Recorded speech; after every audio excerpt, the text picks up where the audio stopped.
عرس ہے اور کل فلاں کا عرس ہے اور پرسوں فلاں کا عرس ہے اور پرسوں فلاں بابے کا. آج نوری پوری سرکار ہے، کل کوئی اٹشاہ سرکار ہے، پرسوں کوئی کاما والی سرکار ہے اور اس کے بعد کتوں والی سرکار ہے. ہر سرکار کے ہم نے بنائے ہوئے عرس آج بھی اس پر عمل ہے. تو یونانیوں کی بھی یہی کیفیت تھی. ان کا ہر مہینے کے اندر، ہمارا تو ہفتے وار اعلان چھپتا ہے نا، ان کا ماہانہ تھا. ہر مہینے میں ایک یا ایک سے زیادہ تہوار ہوا کرتے تھے، اور ان تہواروں میں فحاشی، زناکاری، بدکاری، شراب، حیوانی خواہشات کو پورا کرنے کی علامت بن چکے تھے. اور ان کا گمان تھا کہ ان تہواروں پہ مردوں کی روحیں پھیرا مار دیا نے. ہمارے یہاں بھی مردوں کی عید ہوتی ہے نا. مردے رات کو آتے ہیں، دروازے پہ کھڑے ہو کے پوچھتے ہیں کی پکایا جے؟ مولوی کہتا حلوہ پکا کے رکھیا جے، روحاں بڑی خوش ہو کے جان گیاں. جواب ملے حلوہ پکا ہے تو کہتے ہیں ماشاءاللہ بڑا مزہ آیا، حلوہ پکا ہے، ہمارا استقبال ہوا ہے. اور اگر حلوہ شریف نہ ہوئے کو دال مسور پکی کہتا پھڑے ہو توڑا ساڑھے واسطے دال مسور رہے گی سی. ان کی یونانیوں کا بھی یہی عقیدہ تھا کہ روحیں آتی ہیں اور تہوار میں خوش ہو کر واپس جاتی ہیں. جنتی روحوں کو دنیا پہ آنے کی ضرورت تے جہنمیوں کو نکلن دیندہ. فرشتے ڈنڈے لے کے کھڑے ہیں، لوہے کے گرز، چاہیں کہ جمپ لگائیں اور جہنم کے گڑھوں سے نکل جائیں. اعیدوا فیہا، پھر ان کے سروں پہ گرز مارے جائیں گے جس سے وہ جہنم کی تہہ میں پہنچ جائیں گے. یہ روحوں کے آنے کا سسٹم مولویوں نے نیا نہیں بنایا، پرانے دور سے چل رہا ہے. یونانیوں کا بھی یہی عقیدہ تھا کہ وہ آتی ہیں اور واپس آتی ہیں. ان یونانیوں کے مشہور تہواروں میں اولمپک کا تہوار جو ہر 4 برس کے بعد منعقد کیا جاتا ہے، ابھی بھی یہی کنڈیشن ہے. یہ اولمپک کا تہوار ہر 4 برس کے بعد منایا جاتا ہے، اور اس کی ابتدا 777 عیسوی میں ہوئی، میلادی میں ہوئی. 776 میلادی میں اس کی ابتدا ہوئی، اور اس وقت سے لے کے یہ تہوار آج تک منایا جا رہا ہے. اور اس تہوار کے اندر کھیلوں کے مقابلے ہوتے ہیں. اور یونانیوں کا یہ جملہ بڑا مشہور ہے کہ لڑائی میں فتح کرنے سے زیادہ اولمپک کے مقابلے جیتنے پر فخر ہوتا ہے. ہمارے ہاں بھی یہی حال ہے نا. کتنے ہیں جب انڈیا پاکستان کا کرکٹ میچ اور نمازیں چھوڑ دیتے ہیں، کہاں جی آج تے مولوی صاحب نماز دی گل نہ کرو، انڈیا نال میچ ہے. اور یوں لگ رہا ہو جب میدان جنگ میں بدر کا مارکا چل رہا ہے، ہر بندہ پاؤں دبا کے ٹی وی کے سامنے بیٹھا ہے، یہ نہ آؤٹ ہو جائے اور یہ نہ آؤٹ ہو جائے اور یہ نہ آؤٹ ہو جائے. اور جب یا ہار جائے یا جیت جائے، ہار جائے تب مسلمانوں کے گھر میں فساد، جیت جائے تب مسلمانوں کے گھر میں فساد. اس کو میدان جنگ سے زیادہ اہمیت اس دور میں بھی دی جاتی تھی، اور یہی بے حیائی آج کے دور کے اندر بھی موجود ہے. اچھے بھلے دین کا نام لینے والے جب کرکٹ کا فائنل میچ ہو یا انڈیا کے ساتھ مقابلے ہو، خاص طور پہ پاکستان انڈیا کا، نمازوں سے چھٹی، ذکر اذکار سے چھٹی، قرآن کی تلاوت سے چھٹی، کھیلوں کے یہ مقابلے آج تک منعقد ہو رہے ہیں. اور عیسائی امت اسی پرانے نام اور وراثتی علامت کے ساتھ منعقد کرواتے ہیں، اور اس کا علامتی نشان اولمپک کی مشعل کو جلانا اور اسے پوری دنیا کے اندر گھمانا. ابھی جو پچھلے دنوں ہوا وہ چلی یا نہ چلی، وہ جلتی ہوئی آگ ہر ملک میں پہنچی. اور غافل ہے مسلمان جو کفار کی اس عید کے اندر، اس جشن کے اندر بھی شامل ہو جاتے ہیں، حالانکہ یہ بت پرستوں کے مقدس ایام ہیں، اور ہم اندھی تقلید کرتے ہوئے ان کے پیچھے لگ جاتے ہیں. اور وہ اولمپک کی مشعل روشن ہوتے ہوئے مسلمان ملکوں کے اندر بھی آتی ہے، اور ایک ملک کے اندر سے جلوسوں کی صورت میں اس کو لے کر جایا جاتا ہے. اور مسلمان نہیں سمجھتے کہ یہ بت پرستوں کے مقدس ایام ہیں، یہ ان کی دینی عید ہے، یہ ان کا تہوار ہے، یہ ان کا جشن ہے. مسلمان اس میں شامل نہیں ہو سکتا. رومیوں کے تہوار، سب امتوں میں رومیوں کے تہوار سب سے زیادہ ہیں کہ وہ ایک برس میں 100 دن مقدس تھے. ایک برس میں کتنے؟ 100 دن ان کے مقدس سے. اور ہر مہینے کا پہلا دن بھی بڑا مقدس دن ہوا کرتا تھا، اس کو بھی وہ عید مناتے تھے. اور بعض تہوار فوت شدگان کی روحوں کے غیظ و غضب سے بچنے کے لیے مناتے تھے کہ یہ عید منائیں گے بابا جی کی تو روحیں ہمیں کچھ نہیں کہیں گی، اور اگر نہیں منائیں گے تو وہ ایسی تیسی پھیر دیں گی. ان کے گمان کے مطابق روحوں کے غیظ و غضب سے بچنا، اس کے لیے انہوں نے عید مقرر کر رکھی تھی، اور ان کے تہواروں میں ایک تہوار ویلنٹائن ڈے، یہ بھی رومیوں کا تہوار ہے۔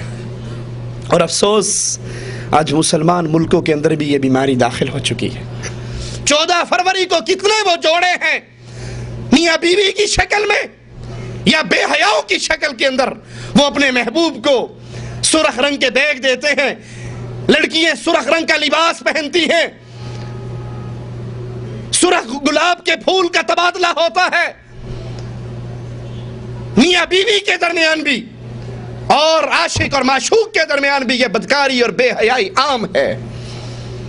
منانے والے مسلمان تہوار کفار کا، رومیوں کا تہوار، بت پرستوں کا تہوار آج مسلمان ملکوں کے اندر بھی عام ہو چکا ہے۔ انا للہ و انا الیہ راجعون۔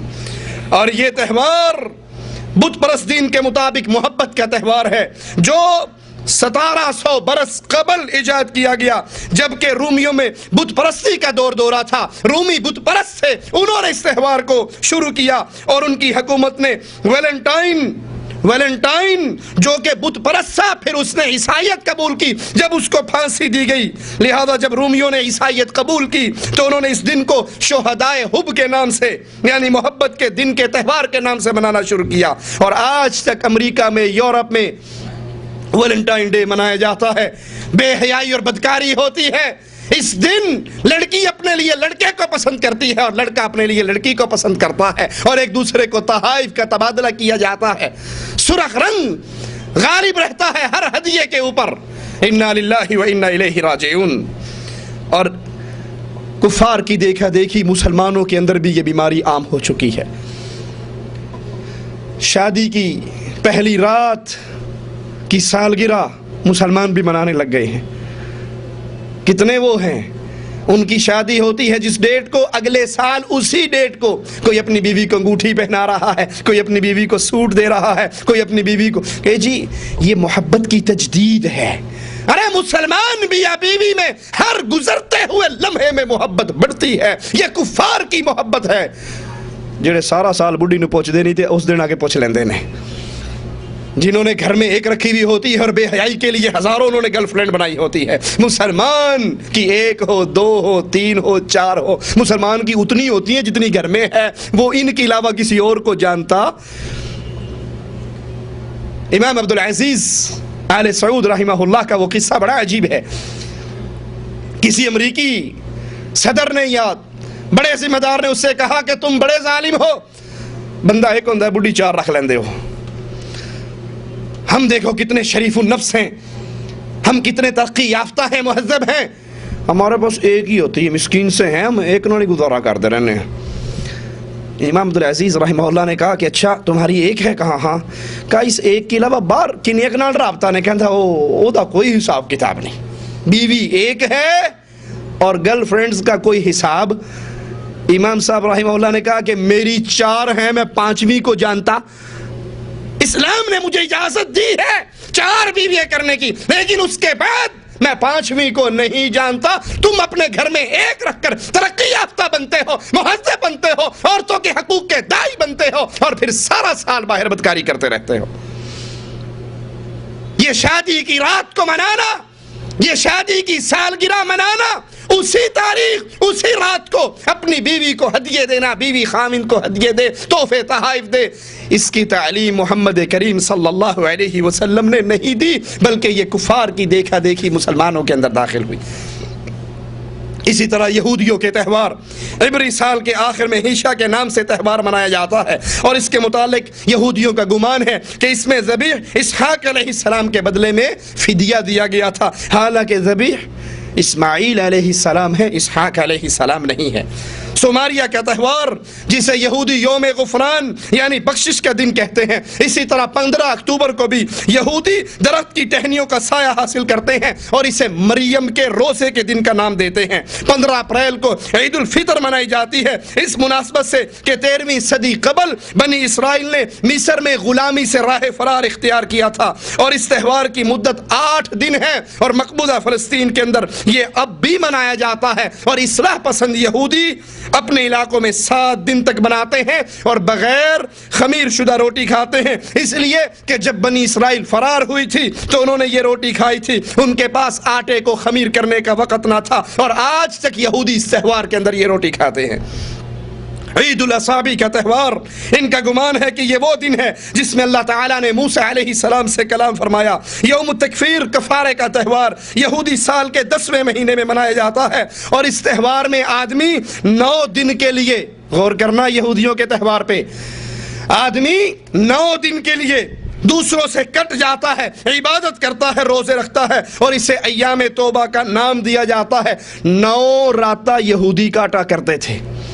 9 راتہ کون کاٹتے تھے؟ یہودی۔ آج بھی پنجاب کے اندر جو قبر پرستوں کے دربار ہیں، بیوییں وہاں پہ 9 راتہ کاٹتی ہیں یا نہیں؟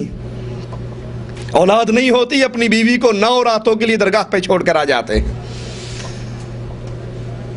اور وہ 9 رات بے حیائی اور بدکاری کے اس ماحول میں رہتی ہے۔ وہ قبر، وہ درگاہ، وہ دربار جہاں پہ منشیات عام ہے، ہیروئن عام ہے، چرس عام ہے، بدکاری عام ہے، زنا عام ہے، وہ دربار جو اس وقت برائی کے مرکز بن چکے ہیں، بے غیرت انسان اپنی بیوی کو 9 راتوں کے لیے چھوڑ کے آ جاتا ہے۔ اور غیرت مند کون ہوتے ہیں؟ ایک شخص کھڑا ہوتا ہے امام الانبیاء محمد الرسول اللہ صلی اللہ علیہ وسلم کے سامنے، کہتا ہے یا رسول اللہ صلی اللہ علیہ وسلم، میں آپ کے ساتھ میدان جہاد میں جانے کے لیے فلاں غزوے میں نام لکھوا چکا ہوں، اور میری بیوی حج کے لیے نکل چکی ہے۔ آپ نے کہا جہاد کو ترک کر دے، اپنا نام وہاں سے کٹوا دے اور اپنی بیوی کے ساتھ جا، اس کو حج کروا کے آ۔ مسلمان سفر حج میں بھی اپنی بیوی کو تنہا، اور یہاں دیوس بے غیرت شرک کر کر کے جن کی غیرت مر جاتی ہے، جو ہر پیر اور بابے کے قدم کو چومنا جنت کا راستہ سمجھتے ہیں، جو پیروں سے پردہ کرنا گستاخی سمجھتے ہیں۔ بی بی آ کے بیٹھتی ہے نا پردے دار پیر صاحب کے سامنے، مرید کہتا تو پردہ کیوں کیتا؟ نہیں میں پردے دار مسلمان عورت ہوں تو پردہ ہے۔ پگلی جے پیر تو منہ لکا کے رکھیا، انہیں تینوں نہ ویکھیا تے قیامت نو تینوں پہچان نہیں سکدا، تے بخشوا بھی وہ بے غیرت کا پھاٹا کھول دیتی ہے اپنا۔ بابا جی چنگی طرح ویکھ لو، مینوں اوتھے ضرور بخشوایا جے۔ اور نبی نے کہا تھا اپنی لخت جگر سے، فاطمہ خذی من مالی ما شئتی، جو جی چاہتا ہے بابا کے مال میں سے لے جا۔ فاطمہ عمل کرنا پکڑی گئی تو محمد چھڑا نہیں سکتے صلی اللہ علیہ وسلم۔ یہودی بھی 9 راتوں کا یہ چلہ کاٹتے، اور آج بھی قبر پرست 9 راتے کے لیے، 9 رتہ کٹوانے کے لیے اپنی بیویوں کو درگاہوں پہ چھوڑ کر آ جاتے ہیں۔ نئے چاند کا تہوار، یہ تہوار ہر نیا چاند طلوع ہونے پہ منایا جاتا تھا، اور اس طرح کے بیت المقدس میں سینگ میں پھونک ماری جاتی اور اس خوشی میں آگ جلائی جاتی تھی۔ عیسائیوں کے تہوار، قیامت کا تہوار، اسے ایسٹر ڈے کا نام بھی دیا جاتا ہے۔